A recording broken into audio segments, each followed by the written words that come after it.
Remember this image. A 7-year-old girl hides in a wood and sees her father kiss a young woman who is not her mother, not his wife. This is where it began, really, for the girl. I did idolise him. I did have him on a pedestal. He is that type of person. But Sam's father was to abuse her love for him. A few years later, her parents' bedroom, her mother's shredded dress, a farewell note. So many different stories told to so many different people, a web of lies. The apparently tranquil seaside town of Bournemouth, where a childhood ended, where there was murder, but where beneath layers of deceit, little was as it seemed. The problem with fantasies is that they get caught up with all the lies they've told, and they forget that the truth is still the truth. And no matter how much you bury it, it can still find its way to the surface.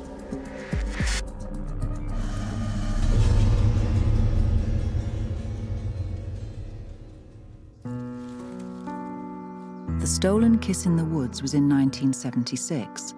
Samantha Gillingham, then 7, is grown up now, married, with a 21-year-old son of her own. Then she was an only child living with her parents, Russell and Veronica Packman.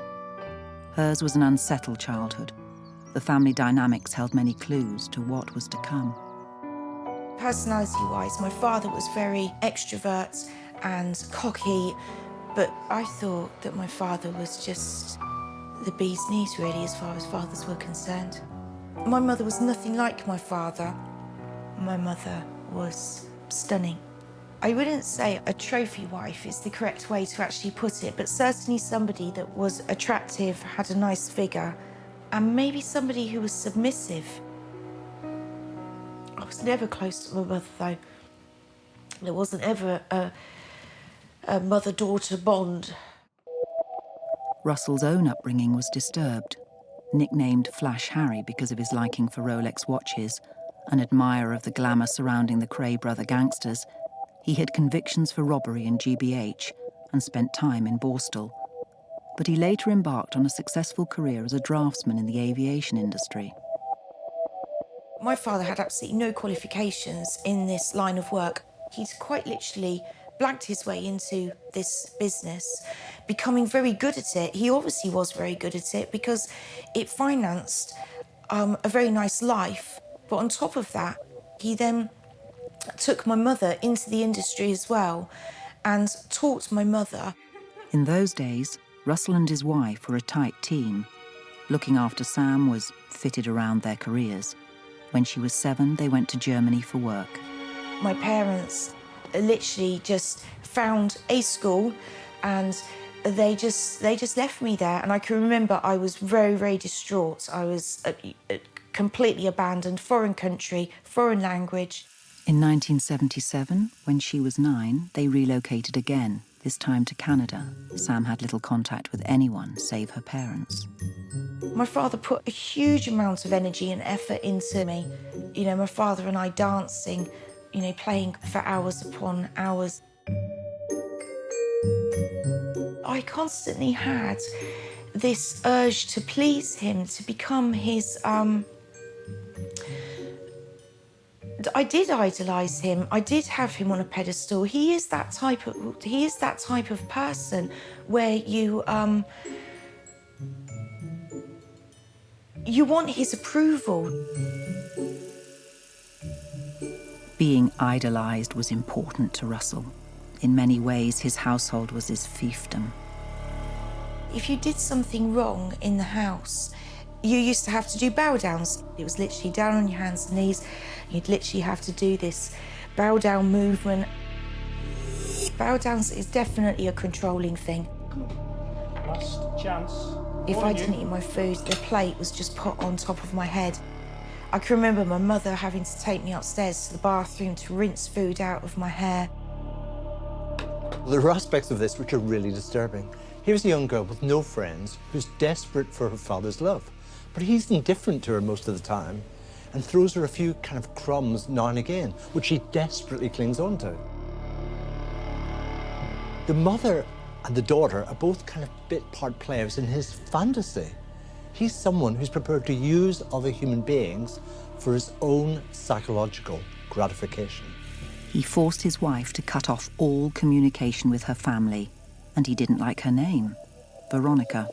She changed her name to Carol Ann, and my father's sister, her name is Carol Ann, so it is quite strange, really.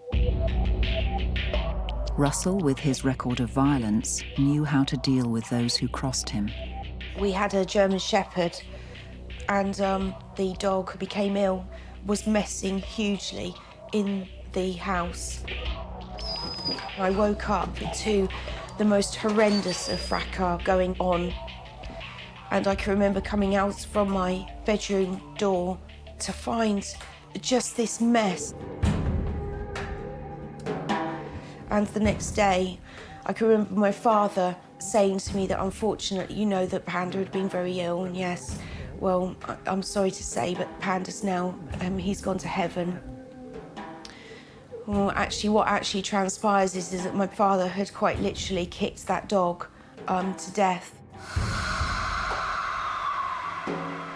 In the 18th year of their marriage, now back from Canada and with their daughter aged 15, Russell and Carol bought a home in Bournemouth. Things were to happen here which make it hard for Sam to return. This is Ipswich Road. In the past year, I've been back here quite a bit, but I only normally stand at the bottom of the driveway.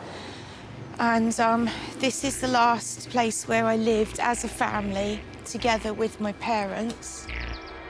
A fourth person appeared on the scene. Patricia Causley was an employee at Russell's new insurance business. Patricia was older than me, but younger than my parents. Very bubbly. This is Patricia. This is Sam. My father says that Patricia needed somewhere to stay, and it was just a temporary thing. And this is where Patricia stored her furniture, but of course, Patricia's furniture never did get moved out because Patricia never moved out. All the characters were now assembled. Nightmare was about to descend.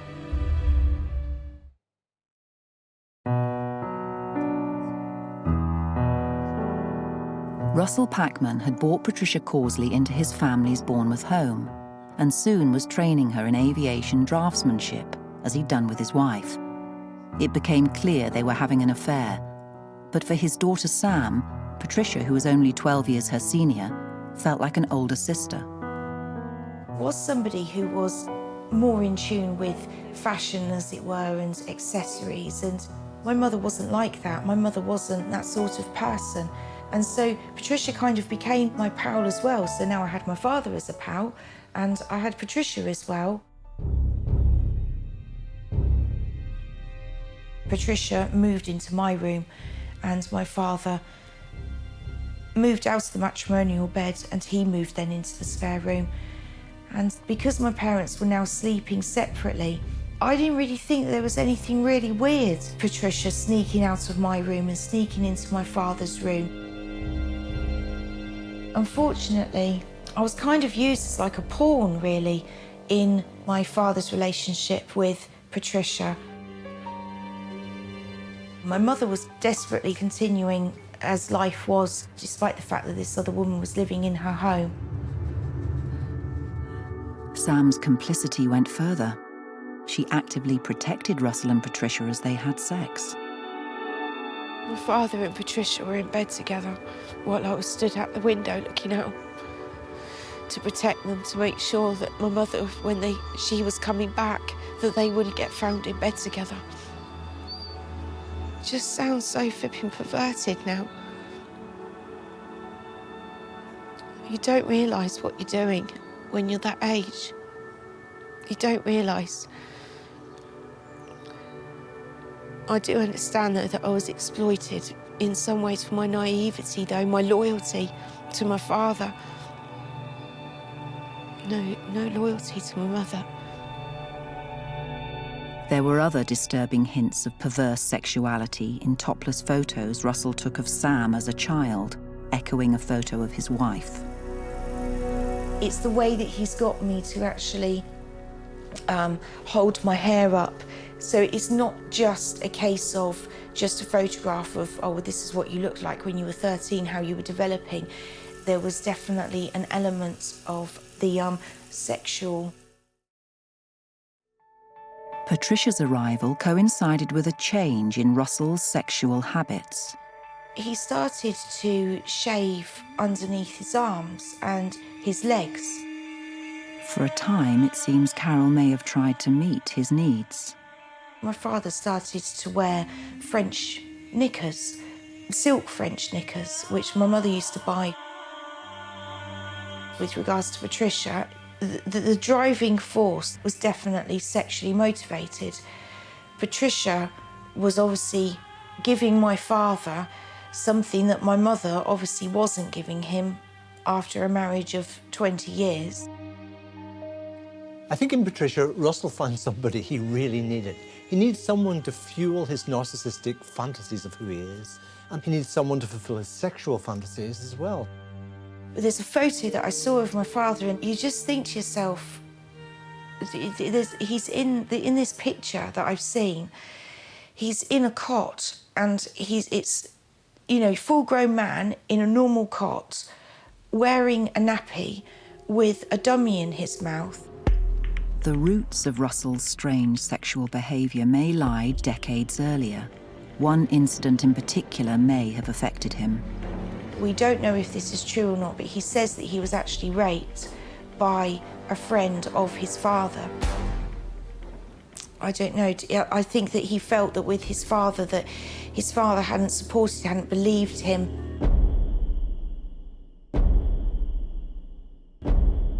So what do we know about Russell at this stage? Well, we know that he's completely into control. But of course, very, very hard to stay in complete control all of the time. And the whole dressing as an infant is about not being in control, about allowing someone else to be in charge of what's going on. And of course, this could be connected to his rape when he was 17. Because if you've ever been raped, of course, the last thing you want to do is allow someone else to control you in that way. But of course, this dressing in French knickers and so on, the kind of feminine side of his behaviour, might also connect to the rape in a very different sense, which is what happens if that rape was much more consensual. In late 1984, Russell won a new work contract in Yorkshire. He took both Carol and Patricia with him. Sam, aged 16, was left to fend for herself. One day, her mother travelled back to check everything was okay.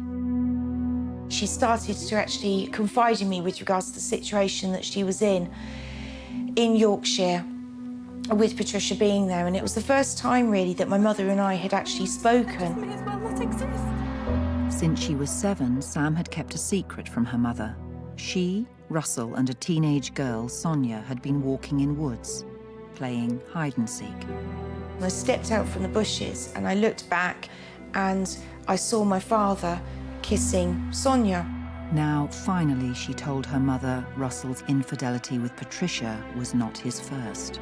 But please, please don't tell him. You promise. You know what he's like. Anyway, she goes back up there, they have a row. My mother, of course, has got some ammunition that she can use against my father, and of course, you know, she uses it. And the next thing is that I receive my phone call that evening. Hello? You are in serious trouble when I get home. She promised. She said that she wouldn't tell you. Well, she has told me, and you are going to pay. Dad, I'm sorry.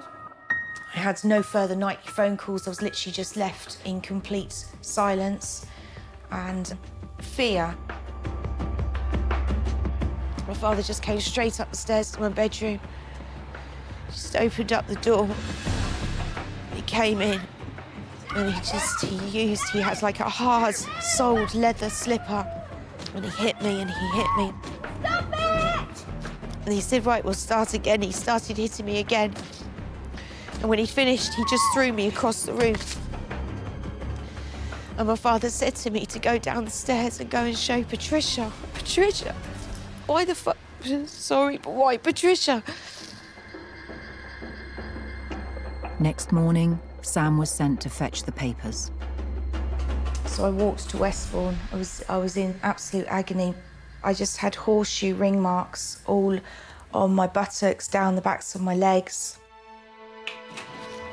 I just came home My mother said to me there was a cup of tea in the pot if I wanted one. She didn't even ask me how I was. She just took my father up his tea and toast.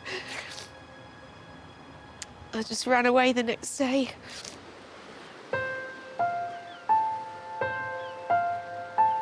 Sam fled to Bournemouth seafront. There she met a friend. Police and social services were called, and she was taken into a children's home. That's where she spent Christmas 1984. My mother came to see me in that time as well. It wasn't very good. I was never close to my mother, though. There wasn't ever a mother-daughter bond.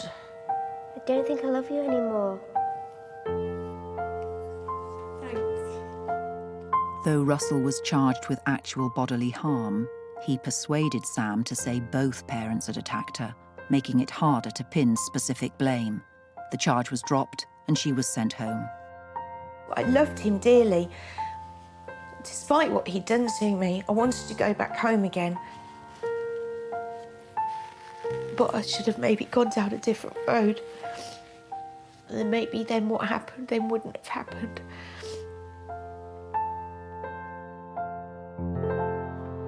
Isolated and rejected from all sides, Carol hit rock bottom.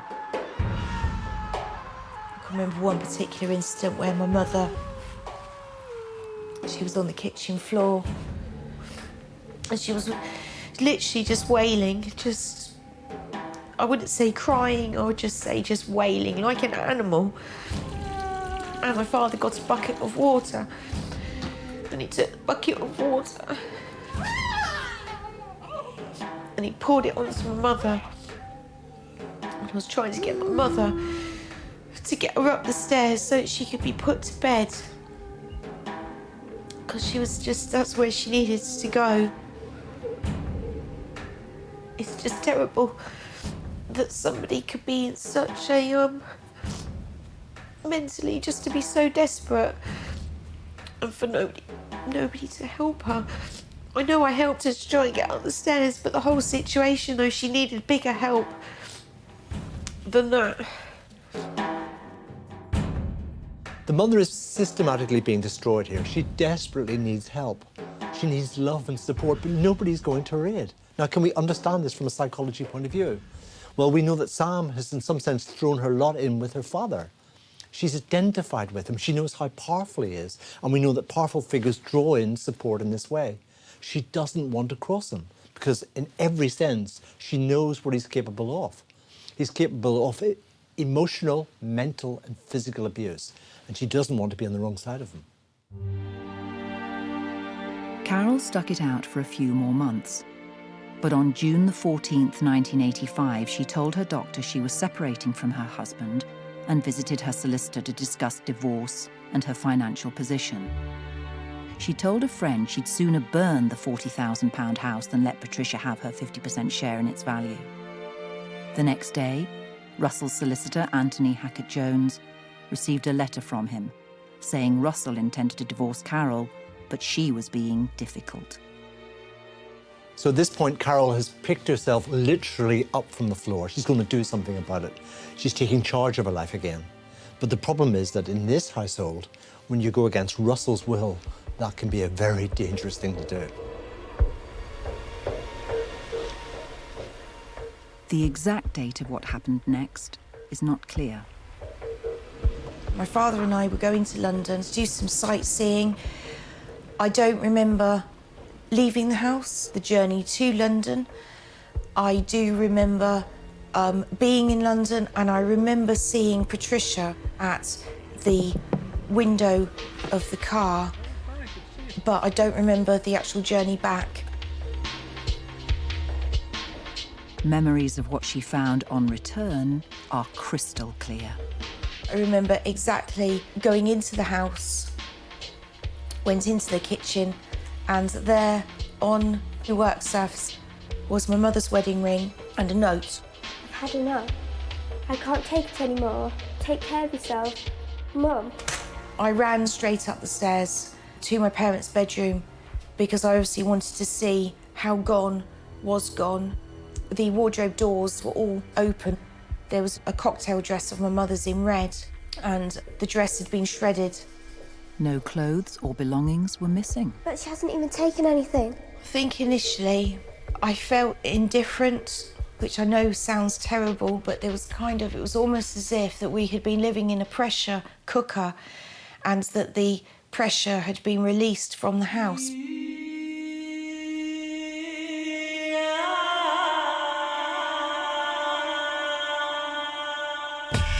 On June the 21st, 1985, Russell reported Carol missing, but made it clear he wasn't worried. My father's reaction was, she's just seeking attention, she'll be back. A new normality asserted itself. Russell insisted Sam get a job, which she did, as a chambermaid in the Tralee Hotel, now a travel lodge. And in the evenings, she, Patricia and Russell had civilised meals together. My mother had now gone, and nobody seemed to be particularly interested in where she might be and was she coming back. But it didn't take long for my father's relationship and mine to actually deteriorate. I actually think it's time you moved out. You know, got a place of your own. Fine. It's almost as if she's just surplus to requirements now. That's it. Please don't go, Sammy, not like your mother did.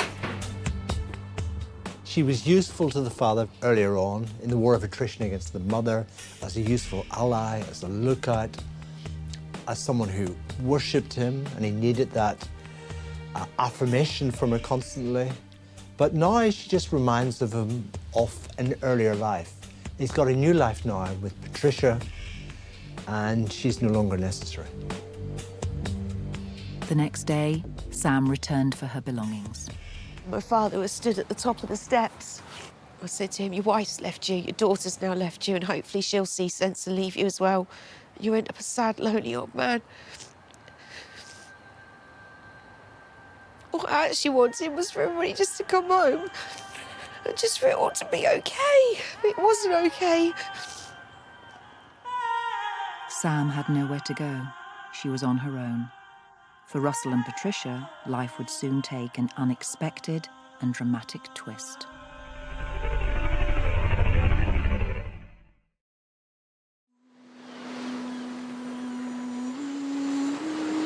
Following the disappearance of her mother, relations between Sam and her father Russell and his lover Patricia had deteriorated.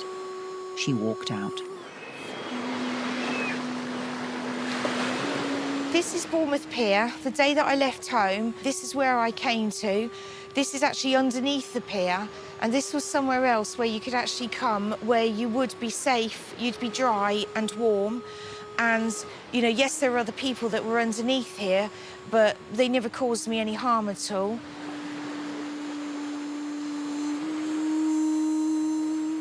Sam lived by eating and washing at the hotel where she worked. But the 16-year-old drifted into a cycle of partying, drugs and shoplifting. She lost her job and ended up on Social Security.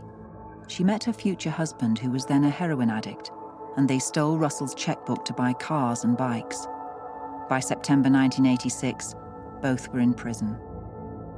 Sam rarely saw her father, but released from jail, she visited him and Patricia at Christmas 1987.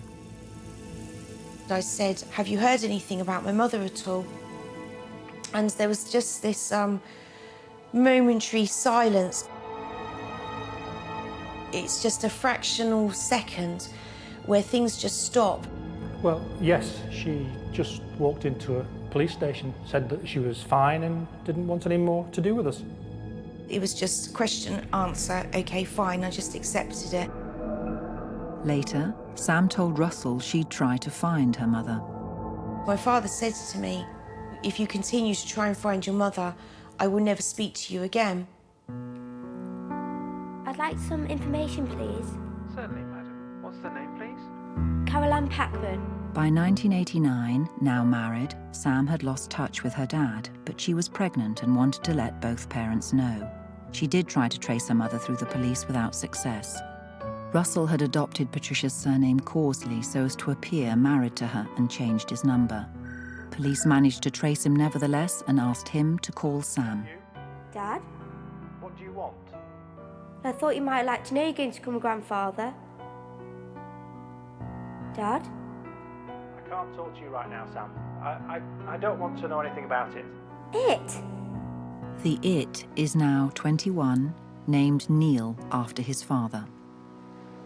It is quite hard to understand why someone would call you it, or, you know, why he wouldn't want anything to do with, you know, with something that's his own flesh and blood. Sam refused to give up. Believing Russell would after all be happy to meet his newborn grandchild, she went to visit. Hello. He was wearing this peach-coloured jumper, which seemed quite shocking. It was just such an effeminate colour. I went there to try and just talk to him, and he just freaked me completely. You're always banging on about Mum. You've no idea about Mum. You don't need to tell me. Useless. My father just started going on about my parents' sex life. Rubbish.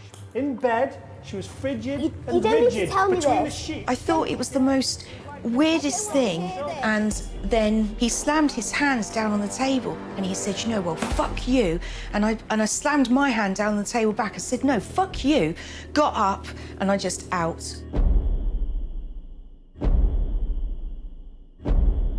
Why did he talk so inappropriately? Well, there's a way of constructing himself to say, look, I'm an odious human being. It might have been a way of directing her out the door, pushing her away. Why would he do that psychologically? Because in some sense, she's moved on in her life now. He might still want that affirmation from her. He's not getting it now because she's with a new partner. For the next 4 years, Sam became engrossed in bringing up her child and dealing with a sometimes turbulent married life. Then out of the blue, she received a visit from the police which would change her life forever. They said, well, we have some bad news for you. And I have to say, it just turned my world just completely upside down. 20th of October, 1993. Sam was told Russell, his solicitor Anthony Hackett-Jones, Patricia and another woman had hired a yacht from Hamble near Southampton. They'd sailed to St. Peter Port on Guernsey in the Channel Islands and had lunch beside the marina. That evening, they'd set sail again for France. At 12:36 a.m., the Coast Guard had received an SOS call saying, "Man overboard." The person who'd made the call was Patricia. Can you give us some details, please? How long has the person been over at the side? What did you say, sorry? How long has the person been in the water? How long? We're not sure, but we think half an hour, maybe an hour, we don't know. The lifeboat was launched, and by 4 o'clock in the morning, 3 of the 4 original occupants of the boat were in hospital on the island. Russell was nowhere to be seen. 2 hours later, Philip Faller of Guernsey Police, then a sergeant, now a chief inspector, was handed the case. At first, I really wasn't that interested in getting involved in this, but actually, as I started to talk to the people involved, that really brought about a gut reaction, a gut feeling about things that weren't right. This started to unravel into a bit of a mystery, something that became all-engrossing for me. Sergeant Faller went to see the 3 boat occupants in hospital. I noticed Mr. Hackett-Jones was making some notes on an A5 notepad, writing down some figures. I then moved on further down the ward and spoke with Patricia. I just feel so desperate and so upset. Her reactions seemed to be completely over the top, banging her head on the table. She started off by making it quite clear that she was Russell Causley's wife and that they were married. And I'd actually noted that, written that down in the statement. The detective asked the solicitor whether he'd kept the yacht's log up to date while on board. He said that he hadn't, but that he had written his own notes, which were made at the time during the course of the journey, and produced this A5 pad showing coordinates, which I believed at that time were the figures that he was writing when I came into the ward. At midday, the search for Russell was called off. Many questions remained unanswered by the boat's occupants. Whilst at the hospital, I'd arranged to meet them the following morning at about 10 o'clock here at Moores Hotel, which is where they stayed overnight. I'd actually got here about 8 o'clock that morning because I wanted to meet up with somebody from the Hamble Yacht Club to discuss some detail about the yacht itself, which was moored in St Peter Port Harbour. But to my complete surprise, I found all three of them coming out this door here with their luggage, going towards a waiting taxi. The solicitor explained they were catching a flight home, despite the continuing search for Russell. They said they didn't really want to speak with me, got into the taxi turned around here and went off down the hill.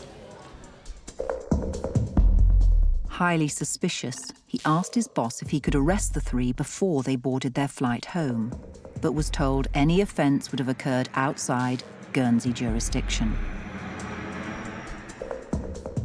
The state of the yacht when it was rescued had also aroused suspicion. John Webster was the lifeboatman who brought the vessel, the Talon Noir, to land. What he found on board the boat, similar to this one, did not suggest the occupants were genuine sailors. The autopilot hadn't even been switched on.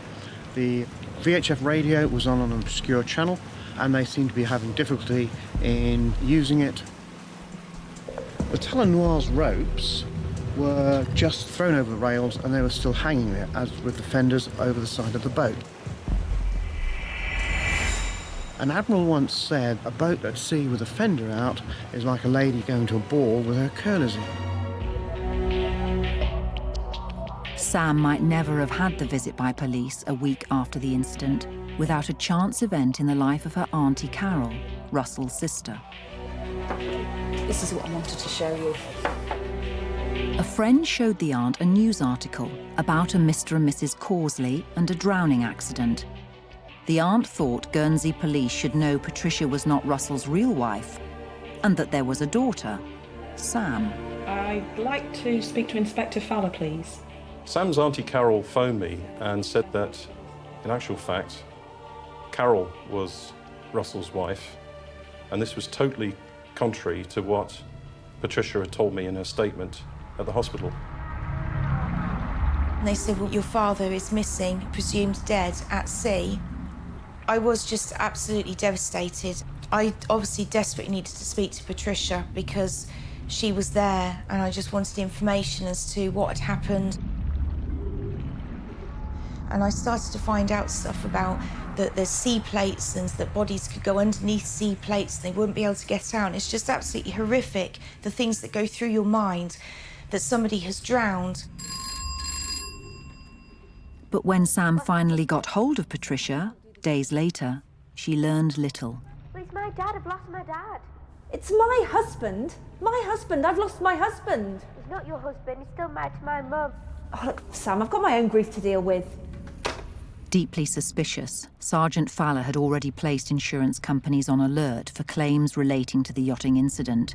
Sure enough, claims began rolling in, lodged by the solicitor, Anthony Hackett-Jones, on behalf of Patricia.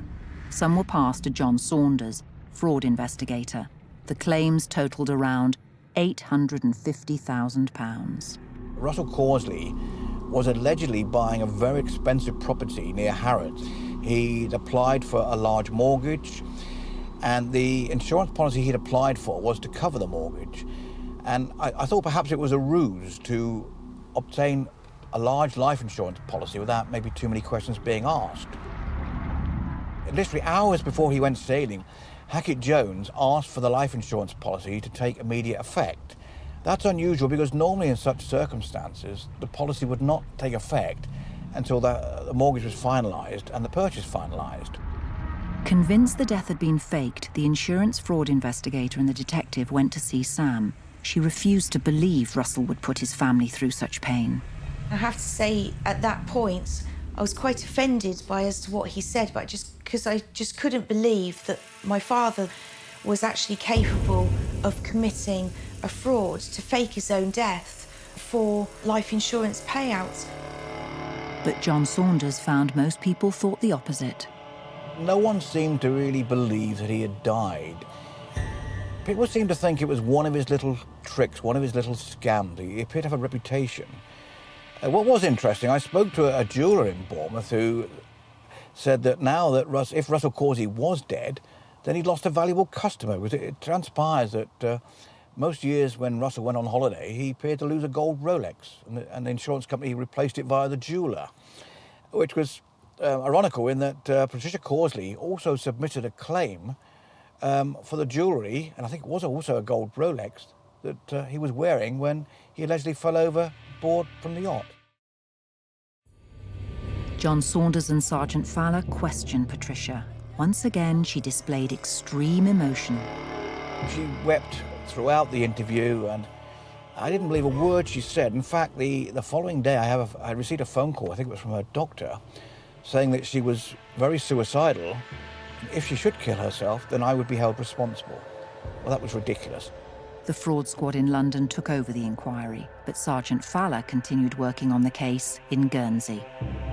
I spent a lot of personal time on this inquiry, and there were people that constantly reminded me that I was probably getting it wrong, but I would often come out here walking and come to this particular place here where, looking out, is the actual location where Russell would have had his accident being lost at sea.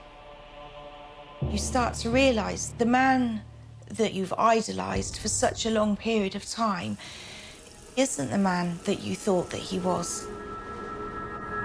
Investigators were convinced Patricia would lead them to Russell. 4 months after the yachting incident, the pair were observed rendezvousing in a pub. Perhaps fearing they were being watched, they left separately. Patricia drove off, but Russell left on foot to be met by waiting police officers. I was naturally delighted, but I had a strong urge to go and have a few words with Patricia Causley about her suicidal tendencies. It emerged on the day of the incident, Russell had caught the ferry to the mainland while the others went out on the yacht. He'd then gone to ground in Brighton, living as a woman. The full extent of the fraud became clear. On top of the yachting scam, there were false claims for a robbery at home, plus thousands of pounds worth of lost luggage. In March 1995 at Southwark Crown Court, Russell admitted conspiracy to defraud and was sentenced to 2 years.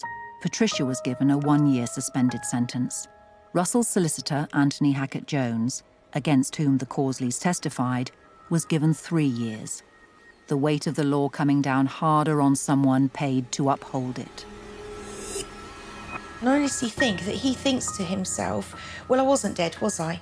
So what's your problem? You know, I'm alive and well now, get over it. But he doesn't understand mentally just what damage that actually does to you. To Sergeant Fowler, this wasn't the end of the case. He was determined to find out what had happened to Sam's mother.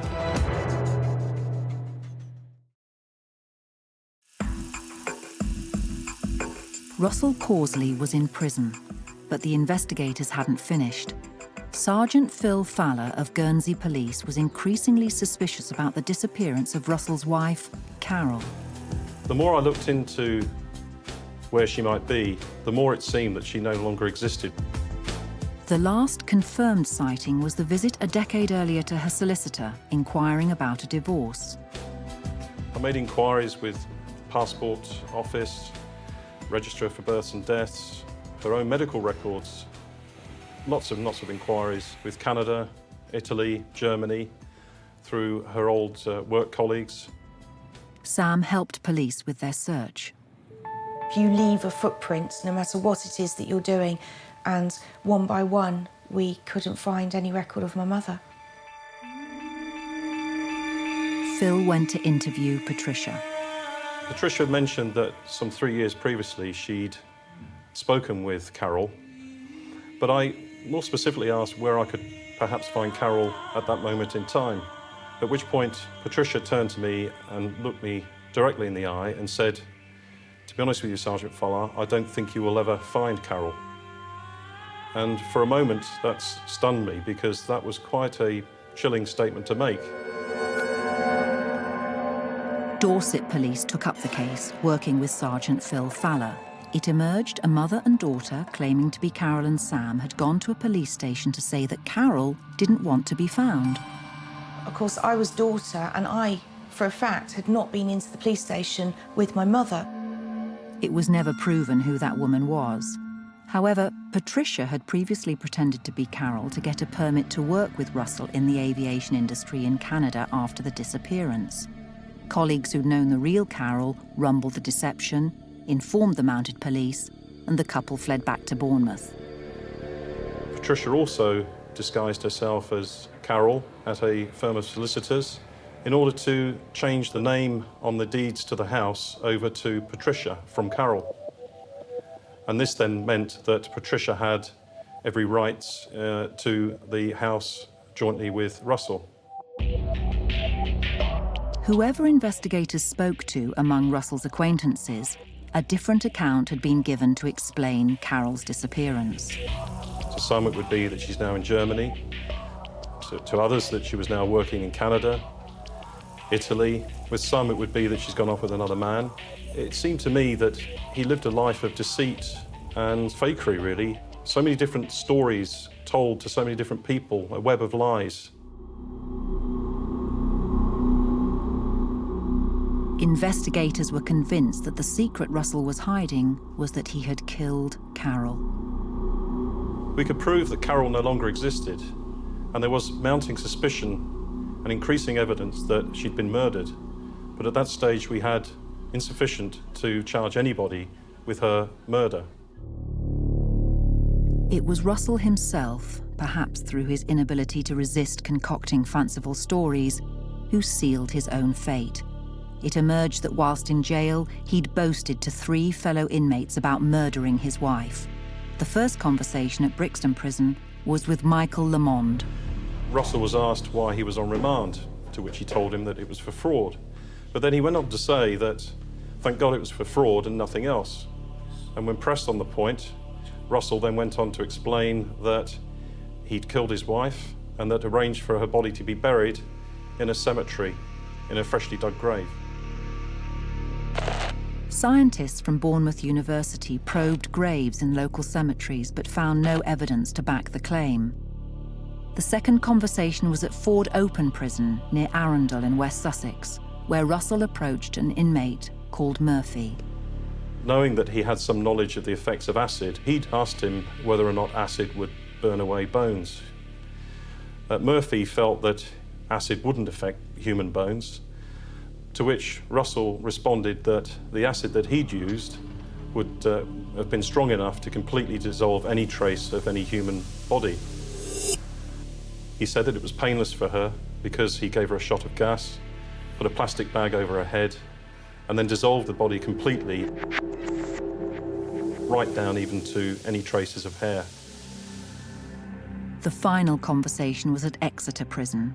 Russell spoke to an inmate called Briggs. He said that he had chopped the body up with an axe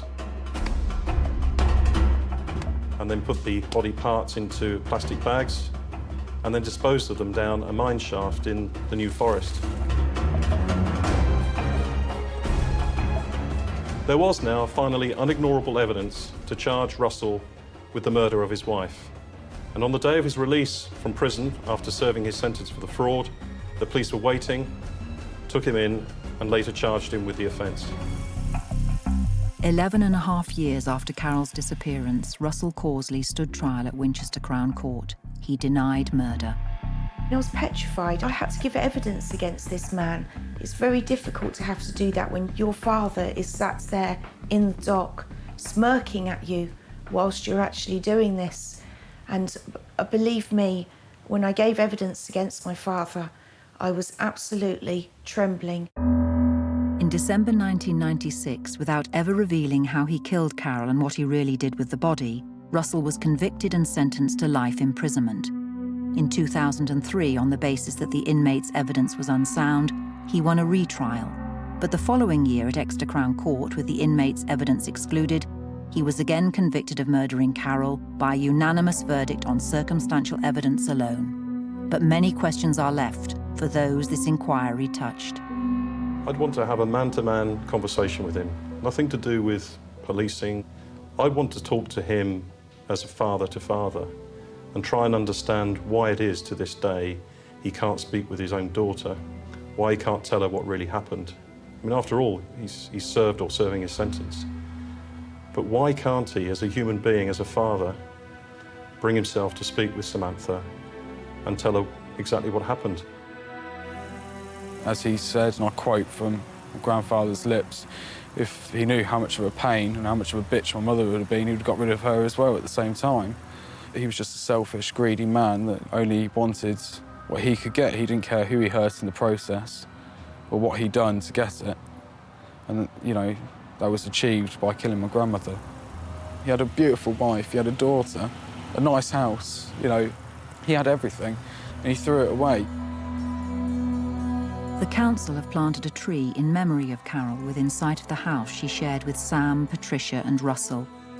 He may soon be considered for parole. Sam has written to the Prime Minister objecting. Russell has never admitted guilt, never said where the body lies.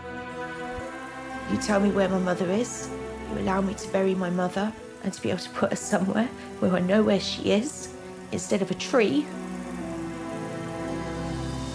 My mother's been missing now for 25 years. And just because my father is convicted of my mother's murder, she still needs to be found. And I can't do anything about it. I can't change it. But just because it's 25 years doesn't mean to say that